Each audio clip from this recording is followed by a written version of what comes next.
அகிலத்தின் அன்பான சொந்தங்களுக்கு இனிய வணக்கம். மீனவர் காணிப்பதினூடாக சந்தித்திருக்கின்றோம். ஈரானிய ஜனாதிபதி இப்ராஹிம் ரைசியின் மரணத்தின் பின்னர் ஈரானுடைய நிர்வாகம் எப்படி இருக்கப் போகின்றது, ரைசி மற்றும் பலமிக்க வெளிவிவகாரத்துறை அமைச்சர் மற்றும் பல்வேறுபட்ட முக்கியஸ்தர்களுடைய மரணம், இதன் பின்னர் ஈரானை முன்னேற்றுவதில் எவ்வாறான சிக்கல்களை ஏற்படுத்தப் போகின்றது, அடுத்து ஈரானின் எதிர்ப்பு என்று சொல்லக்கூடிய ஹமாஸ், ஹிஸ்புல்லா, கவுதிகளின் தாக்குதலில் இந்த மரணங்களினால் ஏதாவது தளர்வு ஏற்படுமா என்ற பல கேள்விகள் இந்த உலக அரசியல் களத்தையும் மத்திய கிழக்கு அரசியல் நிலவரங்களையும் அவதானித்துக் கொண்டிருக்கும் பலருக்கு இயல்பாகவே எழக்கூடிய விடயங்களாக இருக்கின்றன. இந்த சூழ்நிலையில் இந்த மரணத்தின் பின்னர் நடைபெற்றிருக்கக்கூடிய பல சம்பவங்கள் இஸ்ரேலுக்கு அதிர்ச்சியையும் அமெரிக்காவுக்கு மிக பெரிய ஒரு ஏமாற்றத்தையும் ஏற்படுத்தியிருக்கின்றது. இந்த நிலையில் நடைபெற்றிருக்கக்கூடிய சம்பவங்களையும் அது சார்ந்த விடயங்களையும் இந்த காணொளியில் விரிவாக பார்க்கலாம்.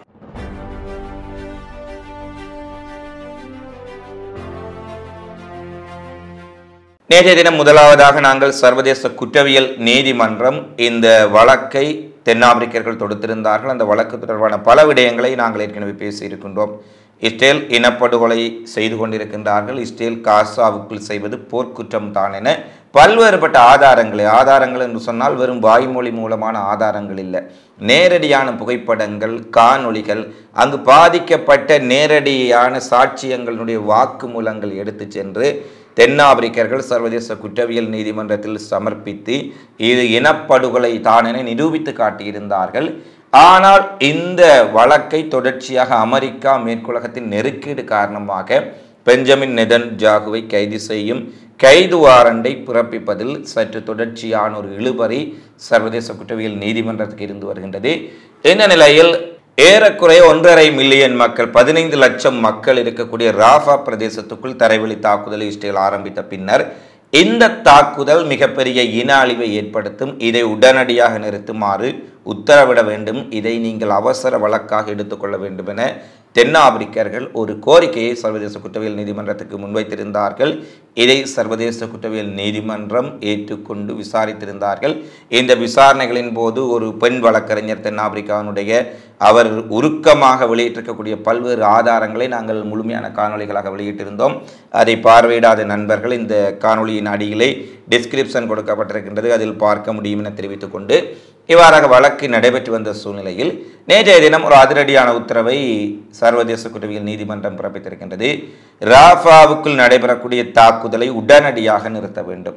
இரண்டாவதாக அவர்கள் கூறியிருக்கின்றார்கள், இஸ்ரேல் கூறியதைப் போல பொதுமக்களை பாதுகாப்பதற்கான எந்த ஒரு ஏற்பாடுகளும் அவர்கள் செய்யவில்லை என பிரதம நீதிபதி நேரடியாக இஸ்ரேல் இந்த வழக்கிலேயே இஸ்ரேலுக்கு எதிராக நேரடியாக குற்றச்சாட்டை சர்வதேச குற்றவியல் நீதிமன்றம் முன்வைத்திருப்பது இதுவே முதல் தடவையாக இருக்கின்றது. முதல் தீர்ப்புகள் வழங்கப்பட்ட போதிலெல்லாம் அவர்கள் இஸ்ரேல் எவ்வாறு செய்ய வேண்டும், இவ்வாறு செய்ய வேண்டும், பொதுமக்களின் உயிரிழப்புகளை தடுக்க வேண்டும், பரிசீலனை செய்ய வேண்டும் என்று கூறியவர்கள் இம்முறை நேரடியாகவே பொதுமக்கள் உயிரிழப்பை தடுப்பதற்கு இஸ்ரேல் எந்த ஒரு நடவடிக்கையும் எடுக்கவில்லை என்பதை தெளிவாக தெரிகின்றது என கூறியிருப்பது இஸ்ரேல் செய்வது இனப்படுகொலை தான் என சர்வதேச குற்றவியல் நீதிமன்றமே தற்பொழுது கூறியிருக்கின்றார்கள்.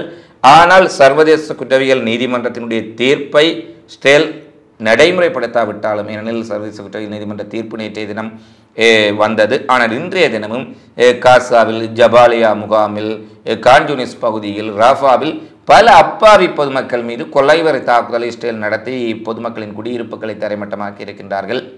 35க்கும் மேற்பட்ட பாலஸ்தீனர்களை படுகொலை செய்திருக்கின்றார்கள், 50க்கும் மேற்பட்டவர்களை காயப்படுத்தி இருக்கின்றார்கள்.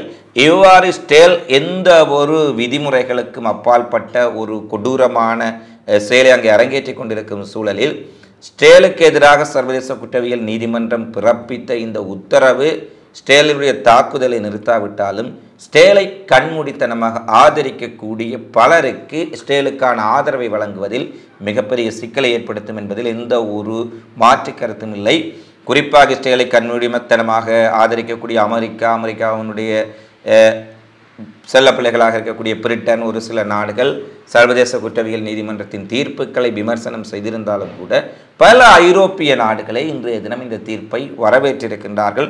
அதிலும் குறிப்பாக ஐரோப்பிய ஒன்றியத்தின் தலைவர், வெளியுறவு கொள்கை தலைவர் ஜோசப் பெரல் ஐசிஜேயின் தீர்ப்பை அமுல்படுத்த வேண்டியது இஸ்ரேலின் கடமை எனவும் இந்த தீர்ப்பு ஒரு சாதாரண தீர்ப்பு என்ன, உலகளாவிய ரீதியில் இருக்கக்கூடிய நீதி அமையத்தினுடைய உயர்ந்த அமையமாக இருக்கக்கூடிய ஐநாவின் நீதிமன்றத்தின் தீர்ப்பாக இது கருதப்படுவதால் இந்த சாசனத்தில் கையெழுத்திட்டிருக்கக்கூடிய நாடுகளுக்கெல்லாம் சர்வதேச குற்றவியல் நீதிமன்றத்தினுடைய விதிமுறைகள் நெறிமுறைகளின்படி பெஞ்சமின் நெதன்யாகு அந்த நாட்டிற்குள் வந்தால் அவரை கைது செய்ய வேண்டும் என்பதுதான் சட்ட விதியாக இருக்கின்றது.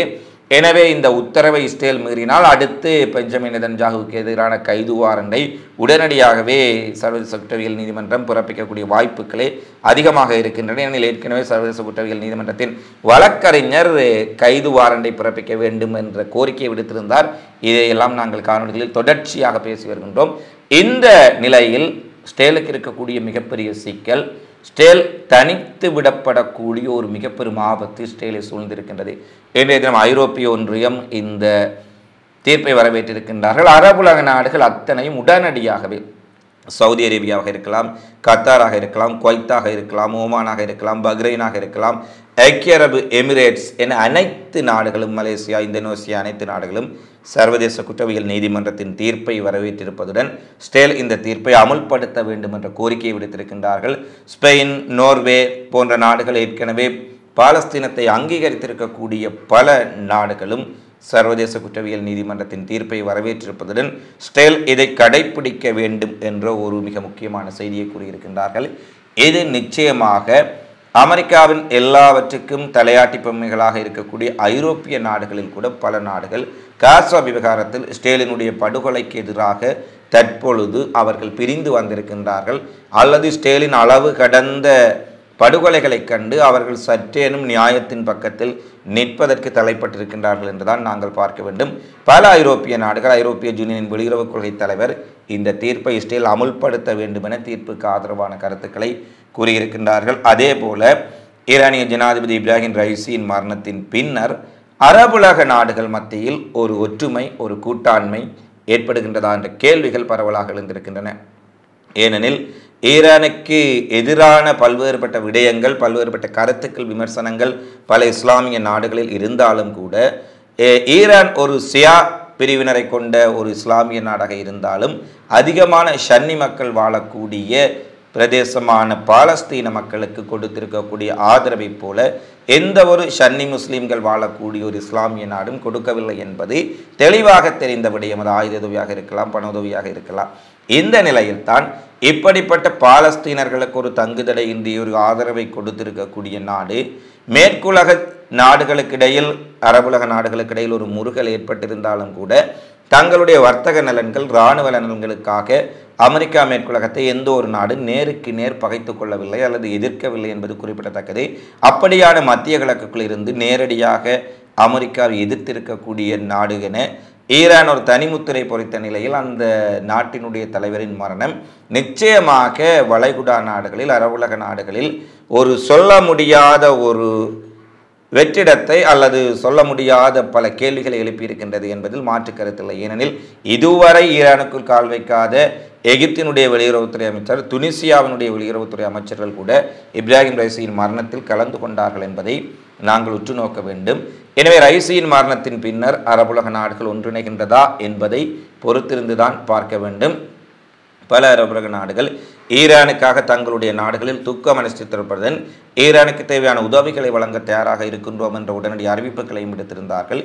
இந்த நிலையில்தான் ஈரானுடைய அதிபர் மறைவின் பின்னர் சர்வதேச குற்றவியல் நீதிமன்றத்தின் தீர்ப்பு வந்திருக்கின்றது. இந்த தீர்ப்புக்கு ஆதரவாக அனைத்து அரபுலக நாடுகளும் பல ஐரோப்பிய நாடுகளும் களமிறங்கி இருக்கும் சூழ்நிலையில் இந்த தீர்ப்பின் பின்னர் இதை அமுல்படுத்தாவிட்டால் நிச்சயமாக ஒரு மிகப்பெரிய ஒரு சிக்கலை எதிர்கொள்ளக்கூடிய ஸ்டேல் அமெரிக்கா என்ற ஒற்றை நாட்டுடன் தனித்து விடப்படலாம் என்ற ஒரு கேள்வி மிகப்பெரிய கேள்வியாக எழுந்திருக்கின்றது. அடுத்து காசாவுக்குள்ளே 4 ஸ்டேலிய பணைய கைதிகள் சடலமாக மீட்கப்பட்டிருப்பதான செய்திகள் வெளியாகி பணைய கைதிகளின் விடுதலை கோரி ஸ்டேலில் போரிடக்கூடிய அல்லது போராட்டங்களை நடத்தக்கூடிய உறவினர்கள் மத்தியில் பெரும் கொதிப்பை ஏற்படுத்தி இருக்கின்றது. இந்த கொலைகளுக்கு பெஞ்சமின் நெதன்யாகு தான் காரணம் என அவர்கள் டெல் அவிவில் ஏனைய நகரங்களில் மிகப்பெரிய அளவிலே ஒரு போராட்டங்களை அங்கே செய்ய தொடங்கி இருக்கின்றார்கள். குறிப்பாக 3 பேரின் உடலங்களை தாங்கள் மீட்டிருப்பதாக இஸ்ரேலிய இராணுவ IDF கூறியிருக்கின்றார்கள். இந்த 3 பேருமே இஸ்ரேலிய இராணுவ தாக்குதலில் உயிரிழந்தவர்கள் என்பதை ஹமாஸ் தெரிவித்திருக்கின்றார்கள். ஏனெனில் ராஃபாவில் காசாவில் ஒரு கண்மூடித்தனமான தாக்குதலை இஸ்ரேல் இராணுவம் நடத்தும் பொழுது அந்த தாக்குதலில் இஸ்ரேலிய பணைய கைதிகளே தொடர்ச்சியாக கொல்லப்பட்டு கொண்டிருக்கின்றார்கள் என்ற தகவலை அவர்கள் வெளியிட்டிருந்திருக்கார்கள். இதை இஸ்ரேலிய ஊடகங்கள் மறுத்திருந்த சூழ்நிலையில் இன்றைய தினம் இஸ்ரேலிய இராணுவத்தின் உடைய தரப்பிலேயே காசாவுக்குள் பணைய கைதிகளாக பிடித்து செல்லப்பட்டவர்களில் 37 பேர் உயிரிழந்து விட்டார்கள் என்ற ஒரு செய்தியை, ஒரு அதிர்ச்சிகரமான செய்தியை வெளியிட்டிருக்கின்றார்கள். இது இஸ்ரேல் பணைய கைதிகளுக்காக, அவர்களை விடுதலைக்காக போராடி வரக்கூடியவர்கள் மத்தியில் மிகப்பெரிய கொதிப்பை ஏற்படுத்தி இருக்கின்றது.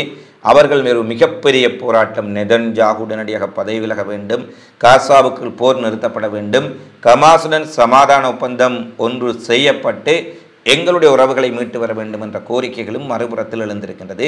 இதுவும் இஸ்ரேலுக்கு ஒரு மிகப்பெரிய நெருக்கடியாக மாறியிருக்கும் சூழ்நிலையில் சர்வதேச குற்றவியல் நீதிமன்றத்தின் தீர்ப்பு உள்நாட்டுக்குள்ளேயே ஏற்பட்டிருக்கக்கூடிய போராட்டங்கள் என்பன ஒரு சிக்கலை ஏற்படுத்தி இருக்கும் சூழ்நிலையில் மறுமுனையில் ஈரானிய ஜனாதிபதியின் மரணம் எதிர்ப்பச்சில் இருக்கக்கூடிய இஸ்லாமிய இயக்கங்களுக்கான தாக்குதல் வீரியத்தை குறைவுபடுத்தலாம் என இஸ்ரேலும் மேற்குலக ஊடகங்களும் பெரும் பிரச்சாரங்களை மேற்கொண்டு வந்த சூழ்நிலையில் தற்பொழுது முன்பை விட மே 19ஆம் தேதி ரைசி உயிரிழந்த பின்னர் இந்த ஒரு வார காலப்பகுதிக்குள் மிக கடுமையான தாக்குதலை அனைத்து இயக்கங்களும் நடத்தி ஒரு மிக பெரும் அதிர்ச்சியை இஸ்ரேலுக்கு அளித்திருக்கின்றார்கள் என்பதை கண்கூடாக பார்க்கக்கூடியதாக இருக்கின்றது. குறிப்பாக ஹமாஸ் இயக்கம் காசாவுக்குள்ளும் வடக்கு காசாவிலும் ரஃபாவுக்குள்ளும் மிக கடுமையான தாக்குதலை நடத்தியிருக்கின்றார்கள். இந்த 4 நாட்களுக்கு மட்டும் 5 மெர்காவா டேங்கிகள் அளிக்கப்பட்டிருக்கின்றன. பல இஸ்ரேலிய இராணுவத்தினர்கள் ஸ்னைப்பர் தாக்குதலில் கொல்லப்பட்டிருக்கின்றார்கள். இஸ்ரேலிய இராணுவத்தின் கவச வாகனங்கள், பல இராணுவ ட்ரக்குகள் அளிக்கப்பட்டிருக்கின்றன. இதையடுத்து ஈராக்கிய எதிர்ப்பு இயக்கம் நேற்றைய தினம் ஈலாட் துறைமுகத்தின் மீது நேரடியாக ட்ரோன்கள், ஏவுகணைகளை கொண்டு தாக்குதலை நடத்தியிருந்தார்கள். அந்த தாக்குதல்களால் சேதம் எதுவும் ஏற்படவில்லை என நேற்றைய தினம் IDF இஸ்ரேலிய இராணுவம் அறிவித்திருந்தார்கள். ஆனால் இன்றைய தினம் இஸ்ரேலினுடைய காட்ஸ் பத்திரிகை, கேப்ரோ மொழியில் வரக்கூடிய பல ஊடகங்கள் வெளியிட்டிருக்கின்றார்கள். ஈலாட் துறைமுகத்திற்கு அருகாமையில் இருக்கக்கூடிய பல கட்டிடங்கள் பற்றி எரிந்து கொண்டிருந்தன. அந்த தீயை அணைப்பதற்காக இஸ்ரேலினுடைய தீயணைப்பு வண்டிகள் வரிசையாக சென்று கொண்டிருந்ததை நாங்கள் பார்வையிட்டோம் என இஸ்ரேலிய ஊடகங்கள் இன்றைய நாளில் வெளியிட்டிருக்கக்கூடிய செய்தி. ஈராக்கிய எதிர்ப்பு இயக்கம் நேற்று நடத்திய தாக்குதல் ஈலாட் துறைமுகத்தின் உட்கட்டுமானங்கள் மீது மிகப்பெரிய சேதத்தை ஏற்படுத்தி இருக்கின்றது என்பதை தெளிவாக தற்பொழுது காண்பித்திருக்கின்றது என்பதை நாங்கள் நிச்சயமாக நினைவு கூற வேண்டும். அடுத்து ஹமாஸின் உடைய தலைவர்கள் அத்தனை பேருடனும் ஈரானுடைய புதிய வெளிவிவகார அமைச்சர் முக்கியமான சந்திப்பை நடத்தி இருக்கின்றார் என்ற செய்தி. புதிய வெளிவிவகார அமைச்சராக அவர் பதவியேற்று பழைய அம்ராப் அப்துல் லிடியன் மரணமடைந்த பின்னர் அவருடைய இடத்திற்கு நியமிக்கப்பட்டிருக்கக்கூடிய புதிய வெளிவிவகார அமைச்சர் பதவியேற்று ஒரு வாரங்கள் கூட பூர்த்தியாவதற்குள் ஹமாஸினுடைய அத்தனை தலைவர்களையும் வரவழைத்து டெஹ்ரானில் சந்திப்பை நடத்தி இருக்கின்றார் என்ற செய்தி இஸ்ரேலுக்கு மிகப்பெரிய ஒரு செய்தியை கூறியிருக்கின்றது. அதாவது தலைவரின் மரணம், வெளிவிவகாரத்துறை அமைச்சரின் மரணம், முக்கிய அதிகாரிகளின் மரணம் பாலஸ்தீன நிலைப்பாட்டிலும் ஹமாஸ், ஹிஸ்புல்லா, ஹவுதிகளுக்கு கொடுக்கக்கூடிய ஆதரவிலும் எந்த ஒரு துளி மாற்றத்தையும் ஏற்படுத்தாது என்பதை வெட்ட வெளிச்சமாக காட்டுவதற்காக பதவியேற்று சில நாட்களுக்குள்ளேயே அத்தனை தலைவர்களையும் சந்தித்து அவர் ஒரு பேச்சுவார்த்தையை நடத்தியிருக்கின்றார். எனவே முன்பு எவ்வாறு இந்த நிர்வாகத்தில் வெளிவிவகார அமைச்சர் அம்ராப் அப்துல் லிடியன் செயற்பட்டாரோ அதே வேகத்தில் தானும் செயற்பட போகின்றோம் என்பதை சொல்லாமல் சொல்லியிருக்கின்றார் புதிய வெளியுறவுத்துறை அமைச்சர். நீண்ட நேரம், ஏறக்குறைய 1.5 மணி நேரத்துக்கு மேலதாக இந்த பேச்சுவார்த்தை நீடித்திருப்பதாக ஈரானிய அரசு ஊடகம் செய்தி வெளியிட்டிருக்கின்றார்கள். அதிகமாக இந்த காசாவில் நடைபெறும் போர் குறித்தும் அதில் செய்யக்கூடிய வியூகங்கள் குறித்தும் தான் அவர்கள் பேசியிருக்கலாம் என பலரும் தங்களுடைய கருத்துக்களை வெளியிட்டிருக்கின்றார்கள். அடுத்து ஹவுதிகள் ஒரே நாளில் 3 இஸ்ரேலிய கப்பல்கள் மீது ஒரு மிக பெரும் தாக்குதலை நடத்தியிருக்கின்றார்கள். ஆளில்லா ட்ரோன்கள், பாலிஸ்டிக் ஏவுகணைகளை கொண்டு நடத்தப்பட்ட தாக்குதல். இதுவரை செங்கடலில் இஸ்ரேலிய, அமெரிக்க, பிரிட்டன் அவர்களுடைய கூட்டாளிகளின் கப்பல்களை இலக்கு வைத்த ஹவுதிகள் முதல் தடவையாக ஒரு இஸ்ரேலிய கப்பலை மத்திய தரை கடலில் சென்று கொண்டிருந்த இஸ்ரேலிய கப்பல் மீதும் தாக்குதல் நடத்தியிருக்கின்றார்கள். ஏறக்குறைய பல ஆயிரம் கிலோமீட்டர் தூரத்தில் பயணித்த இஸ்ரேல் கப்பல் மீது மத்திய தரை கடல் வரை வந்து ஹவுதிகள் தாக்குதலை நடத்த முடியும் என்பதை காட்டியிருப்பது இஸ்ரேல் அமெரிக்காவுக்கு புதிய சிக்கலை ஏற்படுத்தி இருக்கின்றது. ஏனெனில் செங்கடலிலேயே ஹவுதிகளின் தாக்குதலை இவர்களால் சமாளிக்க முடியவில்லை. அமெரிக்காவுக்கு துணையாக வந்த பிரிட்டன், ஜெர்மனி ஓரளவுக்கு பின்வாங்கிவிட்டார்கள். அமெரிக்காவும் பிரிட்டனும் ஓரளவுக்கு அங்கு போர்க்கப்பல்களை நிறுத்தி வைத்திருந்தாலும் கூட கவுதிகள் நடத்தும் தாக்குதலை இவர்களால் முழுமையாக தடுக்க முடியவில்லை. ஏன் தடுப்பதற்காக சென்ற அமெரிக்க போர்க்கப்பல் மீதே பல தடவை கவுதிகள் ஏவுகணை தாக்குதலை நடத்தி இருக்கின்றார்கள்.